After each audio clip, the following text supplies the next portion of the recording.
صلی علی محمد وعلی محمد.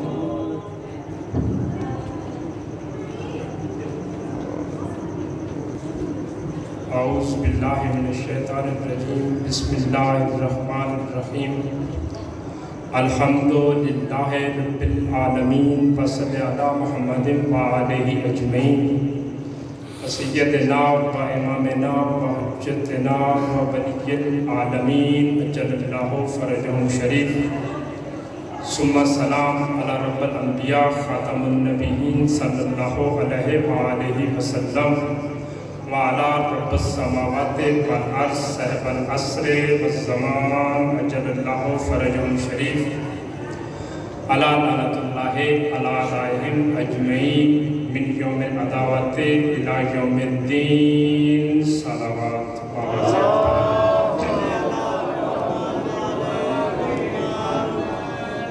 اما بعد فقط قال اللہ تعالیٰ فی القرآن المجید والفرقان الحمید. بسم اللہ الرحمن الرحیم. صلوات بواضح کرام.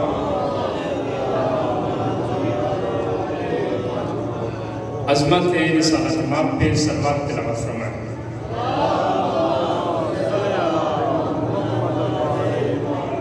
عظمت بنت رسول خدا کے خاندان پہ صلوات تلاوت فرمائیں.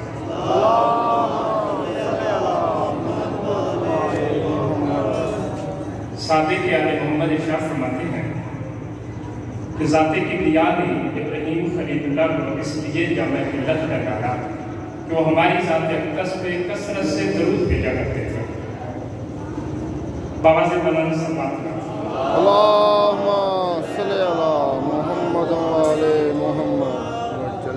ایک صلوات اس ذات ذی وقار پہ جس کو ذات ذوالجلال نے 1,24,000 انبیاء اور ان کے اوصیاء کی محنتوں کو عملی اور حتمی طور پر نافذ کرنے کی غرض سے اپنی غیبت کی دلیل بنا کر اپنے پاس پردہ غیبت میں چھپا رکھا ہے اور اپنی بے مثل و بے نظیر کتاب میں اس کو بقیت اللہ قرار دیا ہے.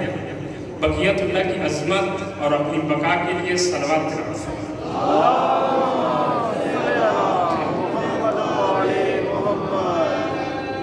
اجازت ہے بات شروع کی جائے. جیسا کہ بطور مسلم ہمیں حکم الہی ہے اور حکم آل محمد ہے کہ کسی بھی کام کا آغاز بسم اللہ الرحمن الرحیم سے کرنا چاہیے. اسی اصول کو مد نظر رکھتے ہوئے میں نے اشرا محرم الحرام کا آغاز اس آیت کریمہ سے کیا ہے جس کو ذات کبریا نے 114 مرتبہ اپنے کلام کی زینت بنایا ہے. سبحان اللہ. بسم اللہ الرحمن الرحیم کو ذات کبریا نے 114 مرتبہ قرآن مجید کی زینت بنایا ہے. تو میں نے بھی آج کے عشرے کا آغاز اسی آیہ کریمہ سے کیا ہے جس میں کچھ ایسے اسرار تو چھپے ہوئے ہیں کہ ذات کبریا نے اس کو 113 مرتبہ تمام سورہ کے اول میں اور ایک مرتبہ سورہ نمل میں اس کو نازل فرمایا ہے. وہ سورہ کی تعداد 114 ہے. 113 مرتبہ ہر سورہ کے عنوانیہ کے طور پر آیا ہے. سورہ توبہ میں نہیں آیا. 113 مرتبہ ہر سورہ کے عنوانیہ میں آیا ہے اور ایک مرتبہ سورہ نمل کی زینت قرار دیا ہے خالق کے دو جہان سے. تو ترجمہ کرنے لگا ہوں. سماعت بیدار ہوں. انشاءاللہ و انشاءاللہ ابن ابی طالب آپ کو تا وقت حش لطف رہے گا. ذات کبریا ارشاد فرما رہی ہے بسم اللہ الرحمن الرحیم. شروع اللہ کے اسم سے. شروع اللہ کی ذات سے نہیں, شروع اللہ کے اسم سے. کون سا اسم؟ اس اسم کی پھر دو علامتیں بتا دی ہیں. شروع اللہ کے اس اسم سے جو رحمان بھی ہے جو رحیم بھی ہے. تو آج کی مجلس میں صرف اور صرف اسم اللہ پہ گفتگو ہوگی. ذات الہی کا ادراک تو ہمیں حاصل نہیں ہے. ہاں مگر اس کے اسم کا ہم ضرور تھوڑا بہت ذکر کرنے کی کوشش کریں گے. توجہ ہے, بات شروع کی جائے. حضور پسند ہے. اسم کسے کہتے ہیں؟ اسم اس کو کہتے ہیں جس سے کسی چیز کا تعارف کیا جائے، اس کو اسم کہتے ہیں۔ اور ہم شروع کر رہے ہیں اللہ کے اسم سے، اس سے شروع کر رہے ہیں جس سے اس ذات کبریا کا تعارف ہو۔ یہ میں نہیں کہہ رہا، خالق دو جہاں نے کنتو کنزن مخفیم فحببتا عرف کہہ کے ہمیں بتلا دیا ہے کہ میں بھی عرفان، میں بھی تعارف کا محتاج ہوں، اور اپنے عرفان کے لیے میں نے اسم اللہ کا ظہور فرمایا ہے۔ اگر ہمیں ذات کبریا کا کچھ عرفان حاصل کرنا ہوا تو اس کے اسم کا عرفان ہمارے لیے بہت ضروری ہے۔ تو جو ہے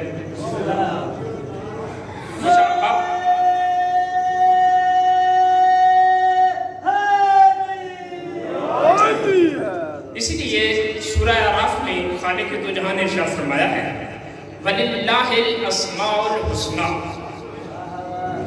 وَلِلَّهِ الْأَسْمَاءُ الْحُسْنَى، اللہ رب العزت کے تمام خوبصورت نام ہیں۔ فَادْعُوهُ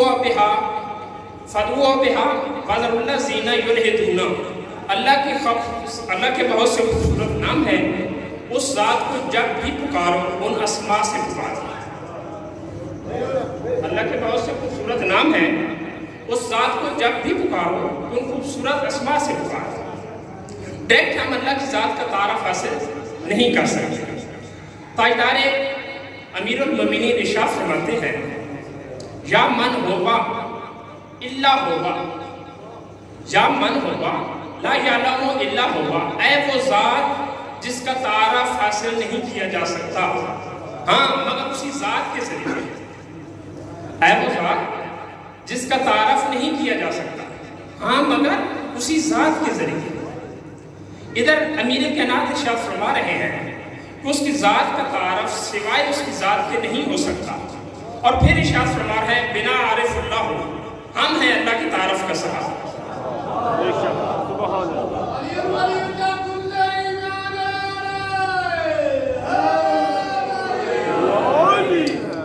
کیا ارشاد فرما رہے ہیں؟ اے وہ ذات جس کا تعارف اس کی ذات کے سوا نہیں کیا جا سکتا، اللہ جانے کیا ربط ہے۔ خود امیر المومنین ارشاد فرما رہا ہے بنا عارف اللہ ہو، اللہ ہم سے پہچانا ہے۔ وَلَوْلَا نَحْنُ مَا عَرَفَ اللَّهُ، اگر ہم نہ ہوتے۔ ادھر فرما رہے ہیں اللہ کا تعارف اس کی ذات کے سوا نہیں کیا جا سکتا، ادھر فرما رہے ہیں اگر ہم نہ ہوتے تو اس کا تعارف ہو بھی نہیں سکتا تھا۔ آل محمد کا وجود مجسم، آل محمد کا وجود مجسم اللہ رب العزت کا اسم گرامی ہے، اور حکماء کا یہ واضح کردہ اصول ہے کہ ہر چیز کے چار نام ہوتے ہیں، ہر چیز کے جس کا بھی تعارف مقصود ہو اس کے چار نام ہوتے ہیں، نہ کم نہ زیادہ۔ میں مثال دینے لگا ہوں، یہ لگا ہوا ہے منبر۔ جب ہم نے دل و دماغ میں سوچا کہ منبر لگانا ہے، جو چیز دل و دماغ میں ہے اس نام کو اسم ذہنی کہتے ہیں، اس وجود کو وجود ذہنی کہتے ہیں۔ ایک وجود ہے وجود ملفوظی، جب اس کو بولا جائے گا، منبر لفظ منبر کہا جائے گا تو یہ اس چیز کا وجود ملفوظی قرار پائے گا۔ جب ہم کسی کاغذ میں لکھیں منبر، یہ لکھا ہوا اس کا وجود مکتوبی قرار پائے گا۔ اس وقت تک کسی کا عرفان نہیں ہو سکتا جب تک وجود حقیقی تک نہ پہنچے۔ اسماء آل محمد ذات کبریا کے وجود حقیقی کا نام ہے۔ ایک ہوتا ہے اسم ذہنی، ایک ہوتا ہے وجود ذہنی، وجود ملفوظی، وجود مکتوبی۔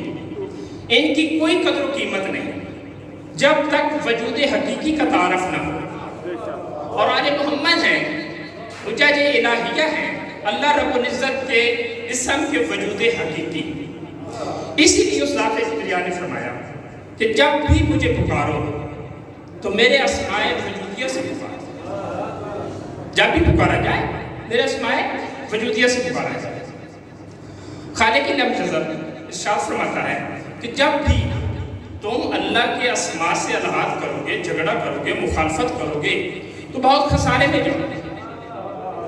اللہ رب العزت نے جب اسماء کو مجسم وجود کی شکل قرار دیا تو ایک ایسا نور بن گیا کہ رسالت مآب کو ارشاد فرمانا پڑا گا، نور و نام محیط بعظمت، میرا نور اللہ کی عظمت پہ محیط ہے۔ نور و نام محیط بالعظمت، فنورنا علی محیط بالقدرت، فنورنا ابنی محیط بالعصمت، فنورنا سبتنا الاکبر محیط بالحلم، فنورنا سبت الاصغر محیط فقانا محیط بالحیات۔ رسالت مآب ارشاد فرما رہے ہیں جب اسماء مجسم ایک وجود کی شکل اختیار کر جائیں گے تو رسالت مآب ارشاد فرما رہے ہیں اس وقت میرا نور اللہ رب العزت کے وجود عظمت پہ محیط ہے، اللہ کی عظمت کا احاطہ کیا ہوا ہے۔ دوسرے لفظوں میں میرے وجود نے، میرے نور نے اللہ کے وجود عظمت کا احاطہ کیا ہوا ہے۔ علی ابن ابی طالب کے نور قدرت کا احاطہ کیا ہوا ہے۔ علی ابن ابی طالب کے نور حقیقی نے اللہ رب العزت کے نور قدرت کا احاطہ کیا ہوا ہے۔ رسالت مآب ارشاد فرما رہے ہیں اور میری بیٹی کے نور نے اللہ رب العزت کے نور عصمت کا احاطہ کیا ہوا ہے۔ شاید یہی وجہ تھی کل انبیاء اور چہاردہ معصومین پہ حجت ہے بنت رسول خدا، ان کی عصمت اسی طرح سے نکلی ہے۔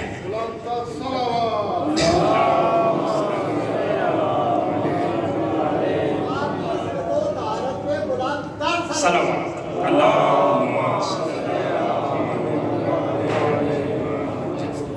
رسالت مآب کیا ارشاد فرما رہے ہیں کہ میری بیٹی کا نور اللہ رب العزت کے نور عصمت پہ محیط ہے۔ ارشاد ہو رہا ہے اور میرے بیٹے حسن کے نور نے سبت الاکبر محیط بالحلم، میرے بیٹے حسن کے نور نے اس کی ذات کے حلم کا احاطہ کیا ہوا ہے۔ سبت النور الاصغر فقانا محیط بالحیات، رسول خدا ارشاد فرما رہے ہیں اور میرے چھوٹے نواسے مظلوم کربلا کے نور اس کے حی و قیوم ہونے کا احاطہ کیا ہوا ہے۔ شاید یہی وجہ تھی کہ مظلوم کربلا نے آدم سے لے کر خاتم تک، خاتم سے لے کر تا حشر زندگیاں کاٹنیاں تھیں۔ اسی لیے رسول خدا نے ارشاد فرمایا کہ نور اصغر نے اللہ رب العزت صرف حی و قیوم کا احاطہ کیا۔ اور ایک شخص آیا تھا امام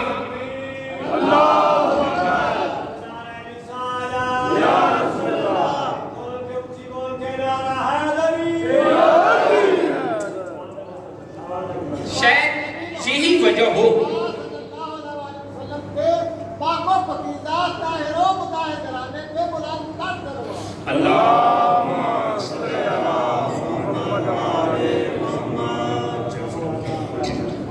شاید یہی وجہ تھی۔ آپ نے سن رکھا ہے کہ جب کوئی جنت میں جائے گا تو وہ ہمیشہ کے لیے رہے گا۔ جنت میں موت کا کوئی تصور نہیں ہے، جب کوئی جنت میں جائے گا تو وہ ہمیشہ کے لیے رہے گا۔ شاید یہی وجہ ہو ایک شخص آیا تھا امام محمد تقی علیہ السلام کے پاس،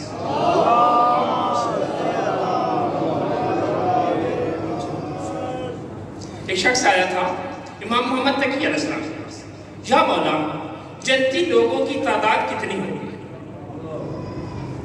جنتی لوگوں کی تعداد کتنی ہوگی؟ باب مدینۃ العلم کے فرزند نے ارشاد فرمایا کہ 1000 صف، 1000 صف۔ پوچھنے والوں نے صف میں کتنے لوگ ہوں گے اس کی تعداد نہیں پوچھی۔ امام نے ارشاد فرما دیا جنتی لوگوں کی تعداد ہوگی 1000 صف۔ اس نے ایک اور سوال کیا، جبرا رسول اللہ ان میں سے کس کس نبی کے حصے میں کتنے کتنے لوگ ہوں گے؟ رسول خدا ارشاد فرمانے لگے آدم سے لے کر امام حسن عسکری علیہ السلام تک ان تمام حجج ہائے الہیہ کی وجہ سے صرف ایک صف ہوگی جنتیوں کی، صرف ایک صف ہوگی جنتیوں کی۔ سائل نے سوال کیا مولا 9999 صف وہ کس لیے جنت میں جا رہے ہیں؟ تو امام محمد تقی علیہ السلام ارشاد فرماتے ہیں نورنا محیط بالحیات، شہزادہ مظلوم کربلا رسول خدا ارشاد فرما رہے ہیں میرے شہزادہ مظلوم کربلا اللہ تعالیٰ کے حی و قیوم کا احاطہ کیے ہوئے ہیں، تو امام احمد تقی علیہ السلام شاہ فرما رہے ہیں 9999 صف صرف اور صرف مظلوم کربلا کی وجہ سے جنت میں جائیں. سبحان اللہ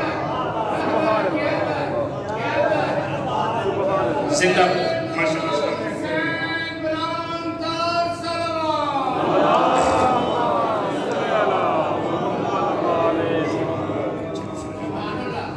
امام محمد تقی علیہ السلام کیا شاہ فرما رہے ہیں 9999 صف صرف اور صرف مظلوم کربلا کی وجہ سے جنت میں جائیں. کیونکہ مظلوم کربلا کو ماننے کے لیے کسی مذہب و مسلک کا ہونا ضروری نہیں ہے. انسان اور اس میں انسانیت کا ہونا ضروری ہے. وہ بھی تو انسان ہے جو تعزیہ مبارک کی مخالفت کرتے ہیں. وہ بھی تو انسان ہے جو ذوالجلال کا رستہ رکھتے ہیں. انسان ہونا ضروری نہیں ہے. انسان اور اس میں انسانیت کا ہونا ضروری ہے. کوئی یہ نہ کہہ دے آیا اور یہ کہہ کر چلا گیا کہ اللہ کے نور کا احاطہ کیا ہوا ہے. جس چیز کا احاطہ ہو جائے وہ چیز اسی میں ہوتی ہے. جس کا احاطہ ہو جائے وہ اسی میں ہوتی ہے. اور رسالت میں کیا ارشاد فرما رہے ہیں نورنا محیط بالعظمت. اللہ کی جتنی بھی عظمت ہے وہ میرے احاطے میں ہے, وہ میرے اندر ہے. اور ارشاد فرما رہے ہیں نور علی محیط بالقدرت. اللہ رب العزت کی جتنی بھی قدرت ہے, اللہ رب العزت کی جتنی بھی قدرت ہے اس کا احاطہ کیا ہوا ہے نور علی ابن ابی طالب نے. آیت دینے لگا. کوئی یہ نہ کہہ دے آیا اور احاطے کی بات کر کے چلا گیا. کلام الہی سورہ بقرہ میں ہے وَلَا يُحِيطُونَ بِشَيْءٍ مِّنْ عِلْمِهِ إِلَّا بِمَا شَاءَ. جی رسالت میں آپ شاہ فرما رہے ہیں نور النام محیط بالعظمت. میرا نور اس کی عظمت کا احاطہ کیا ہوا ہے. نور النام علی محیط بالقدرت. میرے بھائی علی کے نور نے ذات ذوالجلال کی قدرت کا احاطہ کیا ہوا ہے. نور النام ابنتی محیط بالعصمت. میری بیٹی کے نور نے خالق لم یزل کی عصمت کا احاطہ کیا ہوا ہے. خالق لم یزل کی تقدیس کا احاطہ کیا ہوا ہے. نور ناصرتنا الاکبر محیط بالحلم. میرے فرزند حسن علیہ السلام کے نور نے اللہ رب العزت کے حلم کا احاطہ کیا ہوا ہے.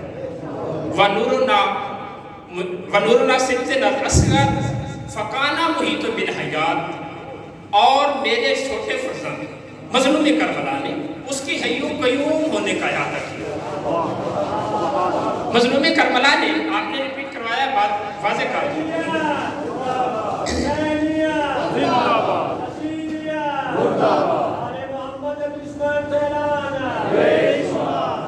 جیسا کہ میں پہلے عرض کرتی ہوں کہ امیر کائنات نے ارشاد فرمایا بنا عرف اللہ کو اللہ ہم سے پہچانا. واقعہ کربلا میں ذات مظلوم کربلا نے دین کو بقا نہیں بخشی, اس ذات کی پہچان کو بقا بخشی ہے. اگر واقعہ کربلا نہ ہوتا تو ذات الہی کا کوئی عرفان رکھنے والا ہی نہیں ہوتا. اسی لیے فرمایا نور ناصرتنا الاصغر فقانا محیط بالحیات. اس کے حیو قیوم ہونے کا احاطہ کیا.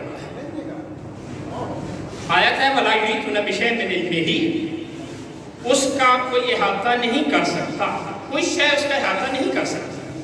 ہاں مگر جسے اس نے اذن دے رکھا, ہاں جسے اس نے اجازت مرامت فرما رکھی. اسی لیے حجت ہائے الہیہ نے ارشاد فرمایا ان الامام بکر لارادۃ اللہ. بے شک امام اللہ کے ارادے کا آشیانہ ہوتا ہے. آسان ترجمہ کر دو وجود ایمہ اتحا اللہ کے ارادوں کا آشیانہ ہے. اس کی ذات کی ہر مشیت آل محمد کے در سے نکلتی ہے. پھر وہ یہ کہتا رہے ان سے مدد نہیں طلب کرنی. اصل میں آل محمد ہی کی معرفت اللہ کی معرفت کہلاتی ہے. آل محمد کی اطاعت اللہ کی اطاعت کہلاتی ہے. آل محمد کی پہچان حقیقت میں اللہ کی پہچان ہے. آل محمد کا حکم اصل میں اللہ کا حکم ہے. کوئی فتویٰ نہ لگا دے، کوئی فتویٰ نہ لگا دے۔ دیکھتے ہیں یہ جو لفظ اللہ ہے، یہ جو لفظ اللہ ہے، آیا یہ اسم ہے یا ذات ہے؟ اجازت دے تو بہت بڑی بات کرنے لگا ہوں۔ یہ جو لفظ اللہ ہے، جو قرآن کی جا بجا زینت بنا ہوا ہے، کلام الہی میں لفظ اللہ 2697 مرتبہ آیا ہے۔ نوٹ کر لیں، کلام الہی میں لفظ اللہ 2697 مرتبہ نازل ہوا ہے۔ یہ جو بار بار جا بجا لفظ اللہ کلام الہی کی زینت بنا ہوا ہے، تو کیوں نہ کلام الہی سے پوچھ لیں، کلام الہی سے پوچھ لیں کہ یہ جو لفظ اللہ ہے یہ اسم ہے یا ذات ہے؟ اس سے پہلے یہ بات ذہن نشین رکھیں کہ ذات اعمیٰ یا طہار ذات کبریاء کا اسم وجودی ہے۔ تو آپ دیکھتے ہیں کہ یہ جو لفظ اللہ ہے یہ کیا ہے؟ تو صادق آل محمد حوالے کے لیے حاضر ہوں، 10 دن آپ کی خدمت میں حاضر ہوا ہوں۔ کوئی اٹھ کر ابھی کھڑا ہو جائے، میں کل کتاب نمبر پہ لے آؤں گا۔ صادق آل محمد اصول کافی جلد نمبر 1 میں ارشاد فرماتے ہیں، جس نے اللہ کی عبادت کی اس نے کفر کیا، جس نے اللہ کی عبادت کی اس نے کفر کیا، جس نے اللہ اور اس کے معنی کی عبادت کی اس نے شرک کیا، جس نے فقط معنی کی عبادت کی اس نے عین حق کی عبادت ادا کی۔ تو صادق آل محمد سے جب پوچھا گیا کہ یہ کس طرح، تو صادق آل محمد ارشاد فرما رہے ہیں کہ لفظ اللہ اس کا اسم ہے جو اس کا غیر ہے۔ ذات اور ہوتی ہے، اسم اور ہوتا ہے، ذات اور ہوتی ہے، اسم اور ہوتا ہے۔ لیکن یہ بھی ایک حقیقت ہے کہ کوئی بھی شے حتیٰ کہ ذات کبریاء بھی اسم کے سوا نہیں پہچانی جا سکتی، یہ ضروری ہے۔ دیکھو انسان جب بھی دنیا میں آتا ہے تو اپنا اسم ساتھ لے کر آتا ہے۔ کیسے؟ اس کا وجود اس کا سب سے پہلا اسم ہوتا ہے، اس کا وجود اس کا سب سے پہلا اسم ہوتا ہے، باقی اسماء اس کو بعد میں دیے جاتے ہیں۔ ہاں، اسم کی جگہ جو چیز استعمال کی جائے گرامر میں اس کو ضمیر کہتے ہیں۔ اس کی وضاحت میں آتا ہوں۔ پہلے ایک طرف ذات کبریاء نے جس انسان کو بھیجا ہے اس کو پہلا اسم اس کا وجود قرار دیا، کیونکہ اسم کے بنا تعارف نہیں ہو سکتا۔ اسم مسمى کا تعارف کا سبب بنتا ہے۔ انسان کی اسی مجبوری کو دیکھتے ہوئے جب بندہ تو دنیا میں آتا ہے اپنے وجود کے اسم دے کر آتا ہے، انسان کی اسی مجبوری کو دیکھتے ہوئے اللہ رب العزت نے کلام الہی میں جا بجا اپنے اجسام کے اعضاء کا ذکر فرمایا۔ کہیں لسان اللہ کہا ہے، کہیں عین اللہ کہا ہے، کہیں جنب اللہ کہا ہے، کہیں اذن اللہ کہا ہے، کیونکہ وجود کے بنا اس کا تعارف ناممکن تھا۔ کون ہے وہ ذوات الہیہ جن کو اذن اللہ کہا گیا؟ کون ہے جن کو لسان اللہ کہا گیا؟ کون ہے جن کو جنب اللہ کہا گیا؟ یہ ذوات اقدس ہی اس کے اسم حقیقی ہے۔ اور صادق آل محمد شاہ فرماتے ہیں جس نے اللہ کی عبادت کی اس نے کفر کیا۔ یعنی کہ شیعہ اثنا عشریہ اس بات کے قائل ہیں کہ ہم فضائل آل محمد کی انتہا ہی کیوں نہ کر دیں جبکہ ان کی انتہا ہے ہی نہیں۔ ہم عبادت فقط معنی کی کرتے ہیں، ہم اللہ کی عبادت نہیں کرتے۔ کیوں؟ اللہ تو ایک اسم ہے اور اس سے مراد آل محمد کو لیا گیا۔ جس کو شک ہو سورہ بنی اسرائیل کی آیت نمبر 110 تلاوت کر رہے ہیں، ارشاد رب العزت ہو رہا ہے اسے اللہ کہہ کر پکارو، اسے قل اللہ عبد الرحمن، اسے اللہ کہہ کر پکارو یا رحمان کہہ کر پکارو، یہ سبھی اس کے خوبصورت نام ہیں۔ اللہ بھی اس ذات کبریا کا ایک اسم ہے جس کو شک گزر رہا. ایک اور آیت تلاوت کرتا ہے. ارشاد رب العزت ہو رہا ہے سورہ عنکبوت میں آیت نمبر 5 میں من کانا یرجو لقاء اللہ فإنا لآتا. رسول خدا آیت الہیہ میں ہے. اللہ رب العزت ارشاد فرما رہا ہے جو بھی اللہ کے دیدار کی انتظار میں ہے اسے کہہ دو کہ اللہ کا دیا ہوا وقت آنے والا ہے.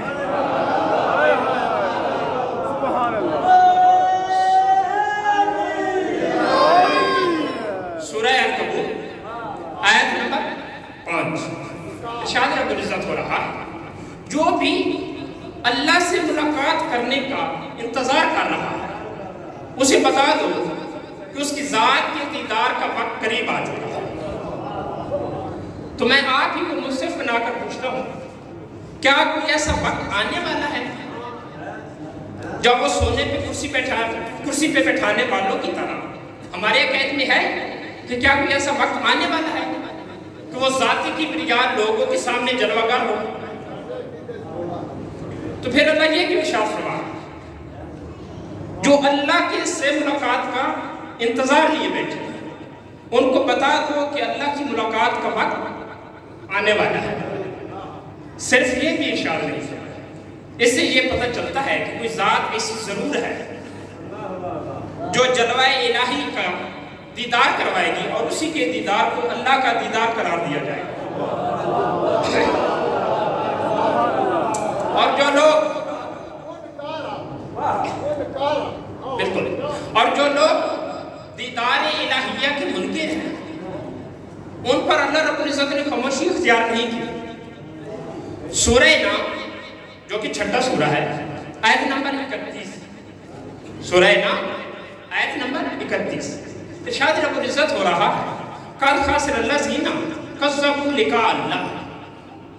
جو لوگ اللہ کے دیدار سے انکار کرتے ہیں. آپ تو انکار کرتے ہیں زہران. آپ تو نہیں کہتے کہ اللہ کرسی پہ بیٹھے گا. آپ میں سے کون ہے جو کہے گا کہ اللہ کرسی پہ بیٹھے گا؟ سورہ نام میں ارشاد ہو رہا ہے قد خسر الذین کذبوا لقاء اللہ. اے رسول ان سے کہہ دو کہ وہ لوگ بہت گھاٹے میں ہیں. کون؟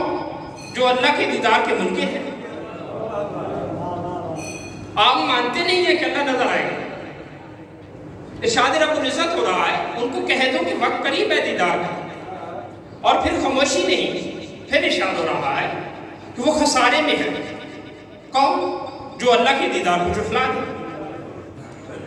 صرف بات یہی ختم نہیں ہوئی. ارشاد رب العزت ہو رہا ہے اولئک الذین کذبوا بآیات اللہ فلقائہ. اے رسول اس سے کہہ دو جو اللہ کے آیات کے دیدار اور اللہ کے دیدار کے منکر ہیں وہ مسلسل گھاٹے میں ہیں اور وہ اللہ کی رحمت سے مایوس ہیں. تو پھر کون ہے وہ ذات؟ پھر کون ہے وہ ذات جس کو بار بار کتنی مرتبہ میں نے بتایا ہے 2697 جس کو بار بار خالق دو جہان نے اپنے کلام کی زینت قرار دیا. جن کو دیکھنا اللہ کا دیکھنا, جس کے دیکھنے سے انکار اللہ کے دیکھنے سے انکار, جس کو دیکھنے کو قصد کرنا جھٹلانا. اللہ رب العزت ارشاد فرما رہا ہے کہ وہ بہت گھاٹے میں ہے. ایک جگہ ارشاد فرما رہا ہے کہ جو اللہ کی آیات اور اللہ کے دیدار کے منکر ہیں وہ سراسر اللہ کی رحمت سے مایوس ہیں. اس اللہ کو تلاش کرنا چاہیے کہ نہیں کرنا چاہیے؟ جب امام زمانہ جل اللہ فرجہ شریف کی ذات اقدس نے ظہور فرمانا ہے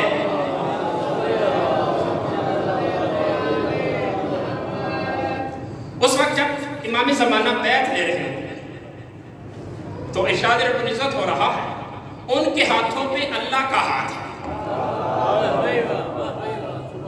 تو ثابت ہو گیا کہ ایک وقت آئے گا حجت دوران امام زمانہ جل اللہ فرجہ شریف جب ظہور فرمائیں گے تو امام زمانہ کے دیدار کو اللہ کا دیدار کہا جائے گا.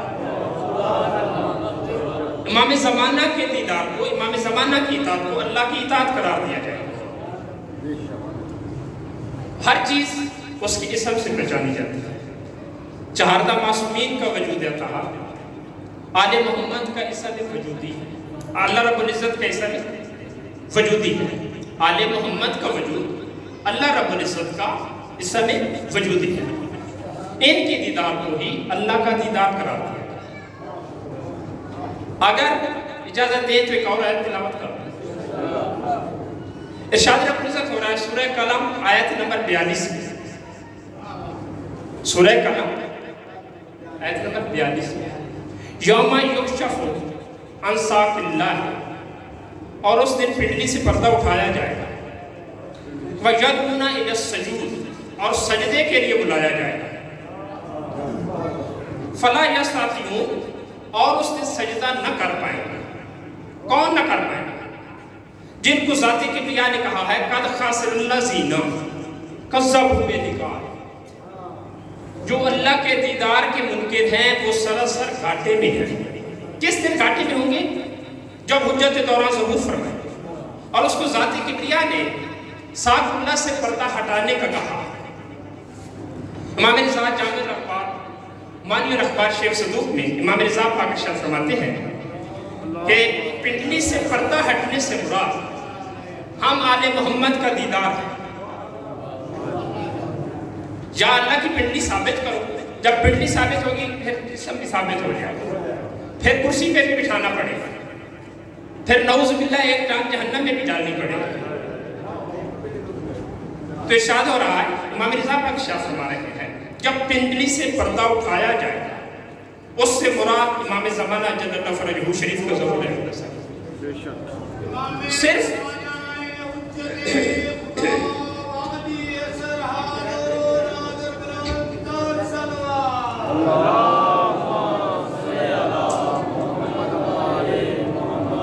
میں ایک بہت بڑی بات کر گیا، شاید آپ لوگوں کی توجہ نہ تھی، اس لیے بات دہراتا ہوں۔ ارشاد کیا ہو رہا ہے؟ جب پنڈلی سے پردہ اٹھایا جائے، یدعونا الی السجود، اور سجدے کے لیے بلایا جائے گا۔ سجدہ کس کو کروایا جا رہا ہے؟ ساق اللہ کو سجدہ کروایا جا رہا ہے۔ سورہ قلم آیت نمبر 42، جب پنڈلی سے پردہ اٹھایا جائے گا اور سجدوں کے لیے بلایا جائے گا، فَلَا يَسْتَطِيعُونَ، اور اس دن وہ لوگ سجدہ نہ کر پائیں گے۔ کیسے؟ یہ جو میزان لگنا ہے یہ ایک ایک کی کتاب نہیں کھولی جائے گی، ایک ایک کے لیے علیحدہ چیک کرنے والا کوئی فرشتہ نہیں ہوگا۔ اس وقت جو میزان عدل لگے گا بس وہ یہی ہوگا۔ کچھ لوگ کہیں گے کہ ہم نے اتنے اعمال کیے، ہم نے اتنے اعمال کیے، تو ارشاد ہو رہا ہے میں نے بتا نہیں دیا تھا، اولئک الذین یکذبون لقاء اللہ فحبطت اعمالہم، جو اللہ کے دیدار کا انکار کرے گا اس کے اعمال حبط ہو جائیں گے۔ جو اللہ کے دیدار کا انکار کرے گا میں اس کے اعمال حبط کر دوں گا۔ اعمال حبط بتاتا ہے کہ وہ کوئی غیر مسلم لوگ نہیں ہوں گے، وہ اعمال کرنے والے ہوں گے،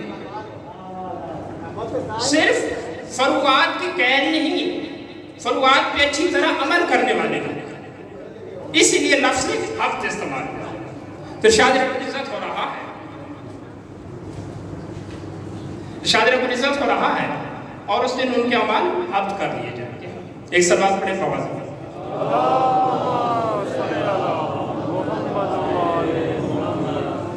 نعرہ تکبیر، اللہ اکبر، نعرہ رسالت، یا رسول اللہ، نعرہ حیدری۔ میں اپنے محترم کو زیادہ زحمت نہیں دینا چاہتا ہوں، یہ 10 دن کا ہمارا ساتھ ہے، کبھی 5 منٹ کم کبھی 5 منٹ زیادہ، تو بس جی یہ سوچتے لے چلنا تھا،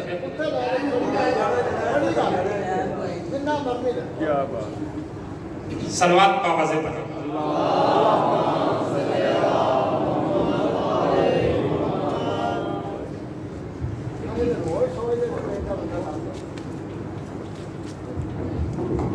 بس اجازت لے کر ایک نمبر مسئلہ کرتا۔ جتنی عظمت والا یہ گھرانہ تھا،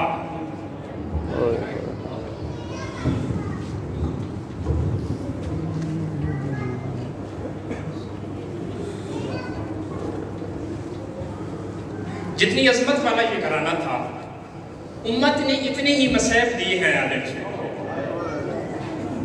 رسالت ماب کے بعد اس مخدومہ کونین نے 75 یا 90 دن گزارے ہیں بابا کے بعد۔ جب بی بی گئے ہیں نا دربار میں، بس 1 منٹ میں ممبر چھوڑنے لگوں، تفصیلاً مسائل نہیں پڑھ پاؤں گا کہ بلا صاحب موجود ہیں۔ جب بی بی گئے ہیں نا دربار میں، وہ رات کس طرح گزری ہے آل محمد کے گھر میں؟ جس رات جس وقت جانا تھا، وہ ساری رات نبی کی بیٹی علی ابن ابی طالب پہ ایک سوال کرتی رہی اور رات گزر گئی۔ سوال کیا تھا؟ ساری رات نبی کی بیٹی یہی کہتی رہی ہے، یا علی آپ تو مشکل کشا ہیں، آپ نے انبیاء کی مشکلیں حل کی ہیں، ایک میری بھی مشکل حل کر دیں۔ امیر کائنات پوچھتے تھے کون سی مشکل؟ تو بی بی ارشاد فرماتی تھی صبح میں نے جانا ہے بابا کے دربار میں، یا علی میری یہ مشکل حل کر دے، مجھے بتا دے کہ سوال کیسے کیا جاتا ہے۔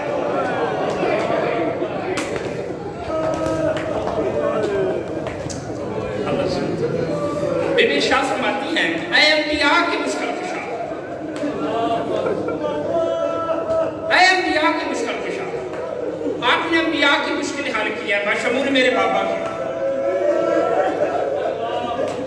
مجھے نبی کی یتیم بیٹی سمجھ گئے، میری یہی مشکل حل کر دیں، بس اتنا بتا دیں کہ یا علی سوال کیسے کیا جاتا ہے۔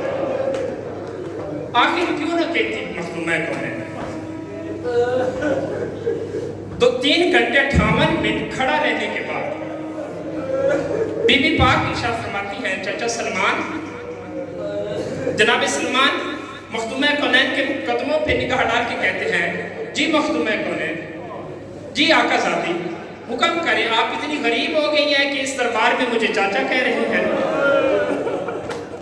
بی بی ارشاد فرماتی ہیں، چچا سلمان، حاکم سے کہے کہ میں اتنی دیر کھڑی ہونے کی عادی نہیں ہوں۔ سلمان محمدی نے اپنی آپ روح کو اٹھایا، ایک صحابی کو پہچان کر کہتے ہیں، اپنے حاکم سے کہے کہ میری آقا ذاتی اتنی دیر کھڑی نہیں ہو سکتی۔ جناب سلمان محمدی نے ایک ضمانت دی ہے حاکم کے دربار میں، اگر وہ ضمانت آپ نے سماعت فرما لی تو تا قیامت رونے کے لیے کافی ہے۔ سلمان محمدی کہتے ہیں، حاکم سے کہے کہ میری آقا ذاتی اتنی دیر کھڑی رہنے کی عادی نہیں ہے۔ اپنے حاکم سے کہے میری مخدومہ کو بیٹھنے کی اجازت تو دے دے، ضمانت میں دیتا ہوں کہ جتنی دیر بیٹھے گی زمین پہ بیٹھے گی۔